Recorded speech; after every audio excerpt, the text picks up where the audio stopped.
Okay. My name's Yvonne Lorkin, and I was very fortunate to be invited to participate in a MediaBrew with the team from Cassels. I've got Dave and I've got Simon. And originally we were thinking about doing something kind of weird and wacky with, maybe like toffee pops, crunchy bars, hokey pokey, that sort of thing. And then Dave had a flash of inspiration and decided to use Kawa Kawa. Why Kawa Kawa?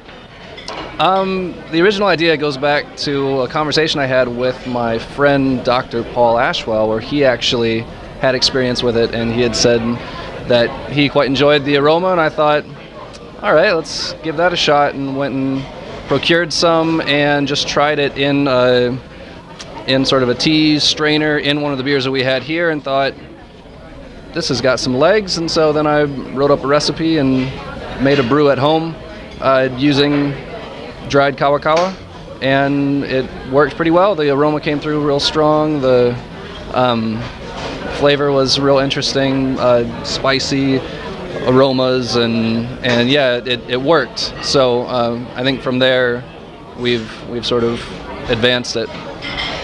Now, Kawa Kawa is quite a significant native New Zealand plant. It has ancient medicinal properties that, the Māori people have been using for a long time. You're not a New Zealander, you're from the States. So how on earth did you kind of, get inspired by this plant? Again, I've got to go back to my homeboy Paul Ashwell, who he's a bit of a gardener and a tea aficionado, and so he suggested it. I've done some of the research into the historical uses of it, and at least from what I could find online, there's not a great deal of information. There's information that says, yes, this has been used, but that's about as far as it goes in general. I'd probably have to actually hit up like a library or something to get a proper, some proper historical information about it, because there isn't a depth of information online. There's cursory stuff, but not much more. So I would be real interested to know like how it was used in the past, what sort of the rituals were, how it was prepared, all those sort of things. I'm curious how we fare in that sort of spectrum of how it was used, whether this is at all similar. I guess we'll find out. So Simon, Dave went away and created this little sample brew, and then he brought it to you, and what did he say? Did he go, look what I've done, or did he sort of sneak in and say, I just have this kind of experiment, tell me what you think?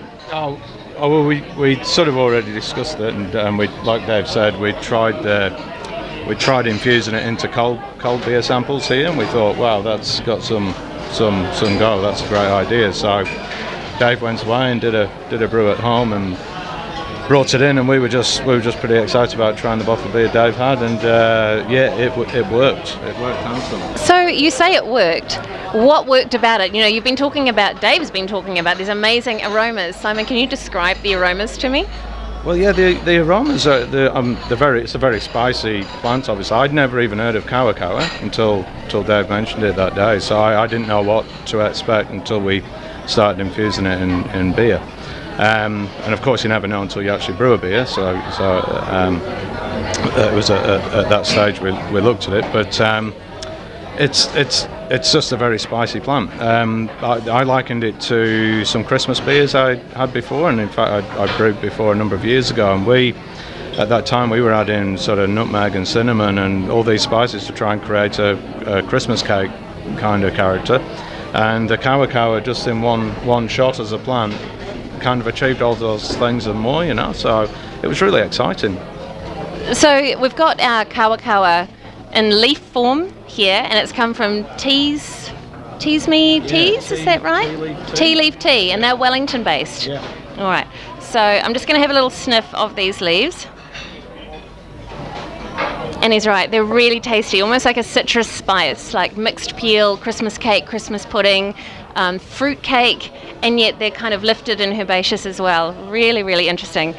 So are you using, like, in the beer that is being produced now, Dave, do you think it's going to bear any resemblance to your homebrew sample?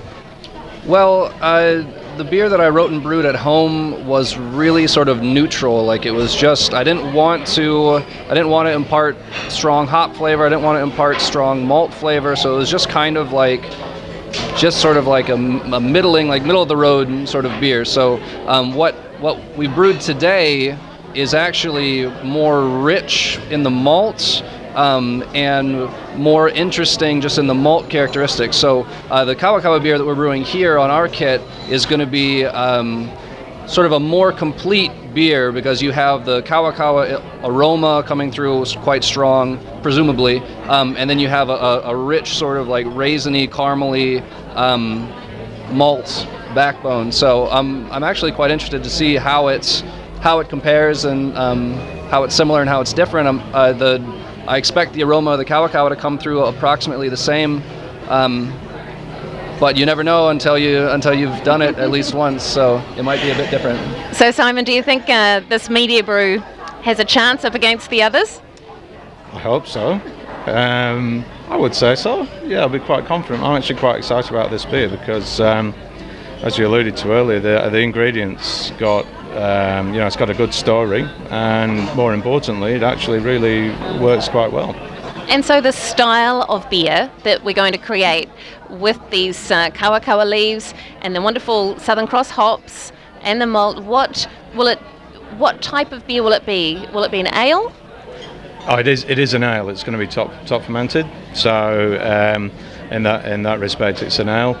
To be honest, the rest of it we didn't really think about style guidelines. We just thought about what do we need to do to balance the positive properties of the Kawa Kawa, and we chose those rich malt characteristics and a nice mellow kind of backbone to the spicy.